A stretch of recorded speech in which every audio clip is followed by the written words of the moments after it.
Cuman kalau saya lihat-lihat ini kan kebanyakan Bapak Ibu vendor-vendor proteksi ya, jadi mungkin bisa diperhatikan juga. Jadi sebenarnya uji BC peralatan Telkom ini untuk menguji peralatan Telkom yang digunakan dalam sistem ADS yang di dalam di dalam pengadaan ini. Nah, peralatan telekomunikasinya apa saja? Utamanya adalah switch HSR. Jadi mungkin bagi yang belum familiar, switch HSR itu kan switch layer 2, hanya saja dia punya kemampuan HSR atau comply IC 62439. Lalu juga perangkat selanjutnya adalah quad box. Quad box ini switch HSR yang dibentuk menjadi quad box untuk menghubungkan dua buah loop. Lalu selanjutnya adalah GPS, SFP dan lain-lain. Ini adalah peralatan uji BC yang harus dibawa oleh Bapak Ibu ketika uji beauty contest telekomunikasi. Selanjutnya berikut adalah skema uji beauty contest yang biasanya kami lakukan. Selanjutnya itu selanjutnya.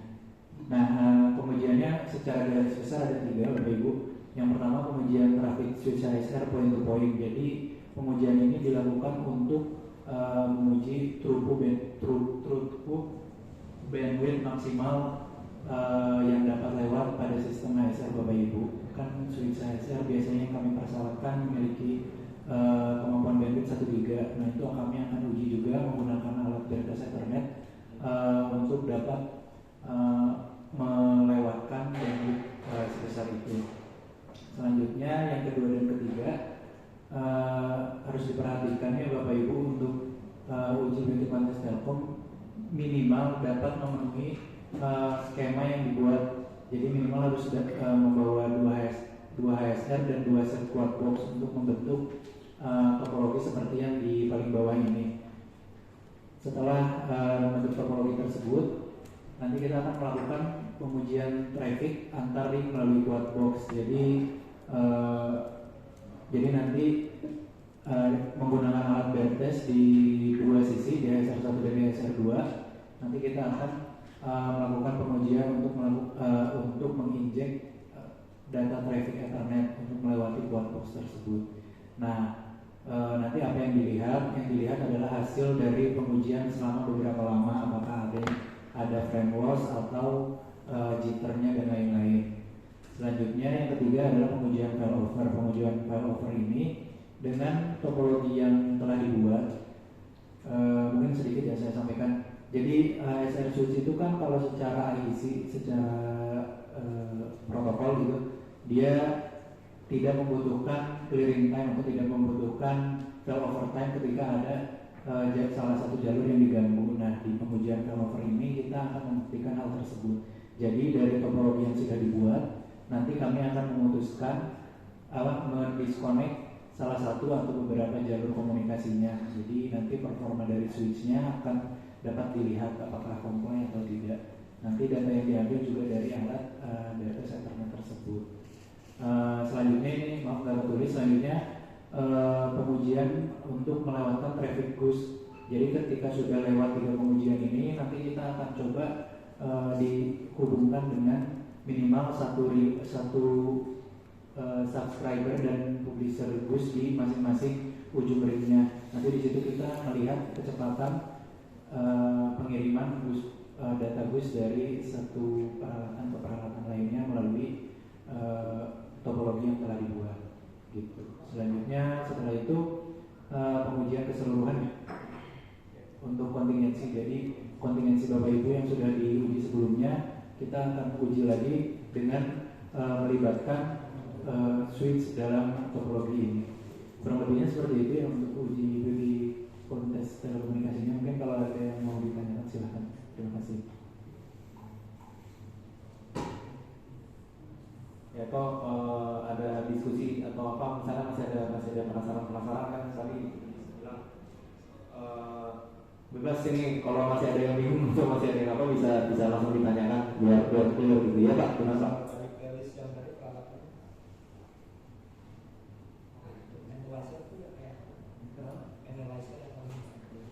Oh iya Pak, ini sepertinya saya kurang ini ya.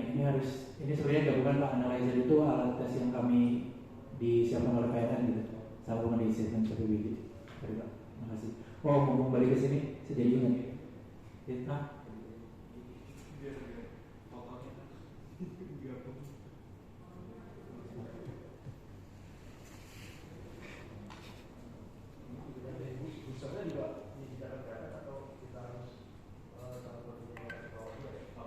Ya, disiapkan dalam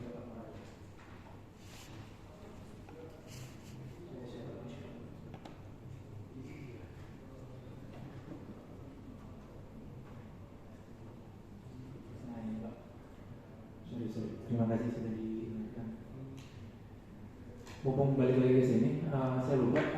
Jadi pengujian beauty contest Telkom juga termasuk pengujian GPS ya Pak.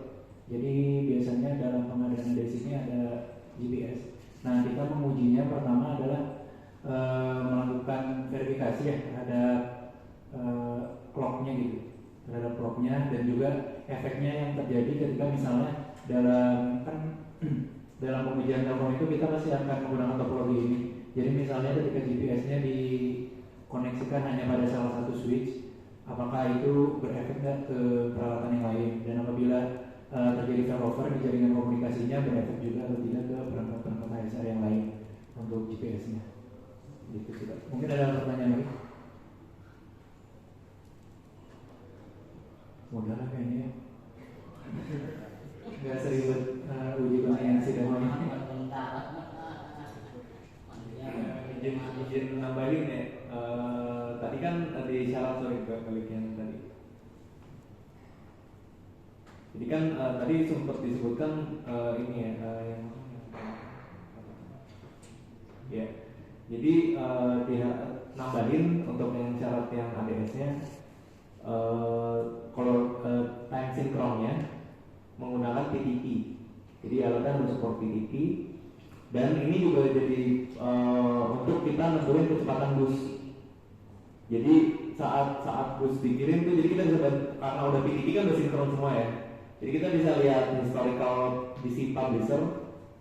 Misalnya nanti kalau udah uji keseluruhan gitu kita mau uji kalau sistemnya kayak gini kecepatan busnya seberapa gitu kan. Nah jadi kita kalau udah PTP kan kita di publishernya terkirim di timestamp berapa, yang terimanya timestamp berapa itu bisa kita bandingin gitu. Jadi kita dapat kecepatannya. Ada selisih berapa milisekund gitu. Makanya pakai PTP gitu. Itu nanti gelar kabelnya bisa ya buat analisa output data itu? Bisa. Kalau tesnya di ruangan kan ya, berarti kabelnya harus cukup panjang untuk sampai. Berapa meter Pak ini?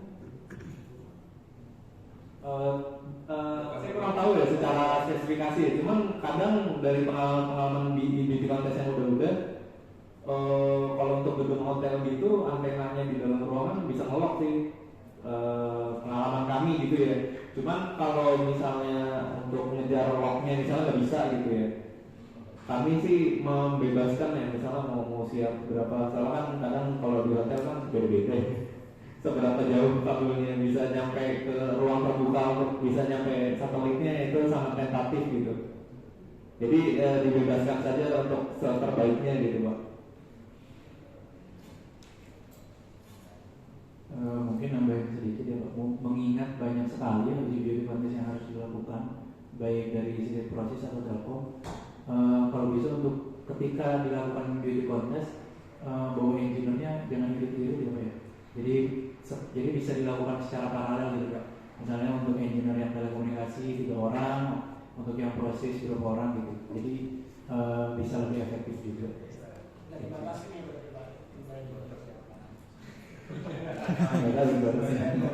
Kayaknya sih enggak kalau masih beauty contest ya. Tidak dibatasi sejauh ini sih biasanya.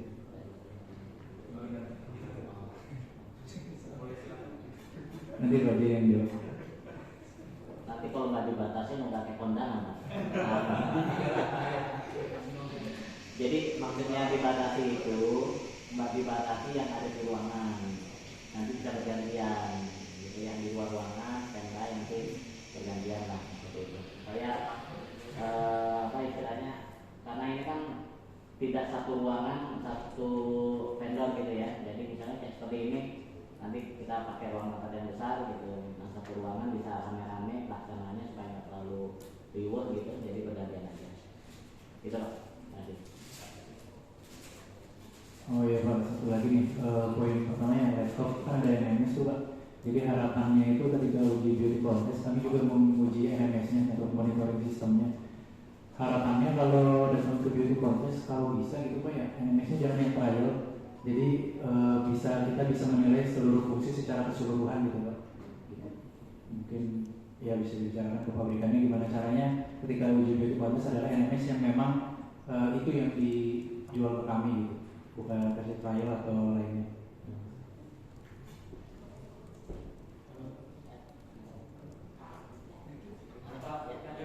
Lagi. Kalau misal peralatan telekomunikasinya itu kita menggunakan brand yang sudah pernah lulus beauty contest, apakah harus melakukan beauty contest lagi? Jadi ya betul. Keputusan terakhir sih memang untuk baik perangkat proteksi sistem maupun perangkat telkom apabila setahun ke belakang sudah dilakukan beauty contest dan lulus dan dinyatakan lulus untuk merek dan tipe yang sama ya Pak, bukan hanya mereknya saja, merek dan tipe yang sama tidak perlu dilakukan lagi. Cuman nah ini Pak Zee yang menjawab ya, kan kalau telkom misalnya udah lulus Pak, kan tidak perlu dilakukan beauty contest lagi. Tapi ketika dia bawa misalnya brand HSR ini sudah lulus tapi brand relaynya baru, nah itu apakah perlu uji integrasi lagi atau gimana Pak? Ya, jadi seperti yang di awal disampaikan bahwa di tahun ini masih ada tersisa 2 lagi proses pengadaan untuk ADS, dan pengadaan itu masih satu paket ya, dengan Telkom. Nah artinya apa? Pada saat ada brand Telkomnya yang sudah lulus, kemudian ada sistem ADS-nya atau proteksinya belum lulus, itu harus satu kesatuan. Jadi uji BC itu harus lulus Telkom dan proteksinya. Kemudian jika misalnya saya sudah ikut yang ini, kemudian yang ikut yang berikutnya beda merek gitu ya, beda merek. Telkomnya misalnya sama, Telkomnya oke nggak ikut uji BC, tapi akhirnya ada waktu untuk yang proteksi menyiapkan karena tidak lagi menguji BC Telkom gitu ya. Nah itu ada waktunya, cuma masalah itu aja. Tetap ada uji sistemnya lagi karena Telkom itu hanya bagian dari penyedia komunikasi antar peralatannya sistem ADS. Itu Pak. Ya, kesimpulannya alatnya tetap harus dibawa ya buat uji keseluruhan gitu Pak. Oh iya, alatnya tetap dibawa. Jadi gini, yang pada saat uji BC itu secara tidak langsung adalah menunjukkan submit yang dalam bentuk dokumen itu ditunjukkan dalam bentuk hardware-nya. Gitu. Jangan sampai gini, kami sudah lulus Telkomnya, ya besok bawa ininya perangkat Telkomnya. Kalau enggak, kami nggak ngitung bahwa ada perangkat Telkom ada di situ, cuman intinya nggak diuji lagi gitu prinsipnya. Cuman perangkatnya ada, kalau enggak ya dianggap mereka nggak punya perangkat Telkom. Jadi itu cuma menunjukkan. Kalau misalnya dibawa, ya nggak lulus jadinya seperti itu. Karena kami tidak punya kepastian bahwa ini dapat dokumen atau enggak, dan sampai nanti pas sudah terkontrak kemudian ternyata nggak ada dukungan dari vendornya, kan jadi berantakan kan seperti itu. Nah kalau hadir walaupun sudah lulus dibawa perangkatnya, menunjukkan bahwa dari pihak Telkom juga memberikan dukungan untuk vendor ini seperti itu. Ya, jadi tetap dibawa. Begitu ya Mas. Ya. MC. Ya, silakan. Tetap di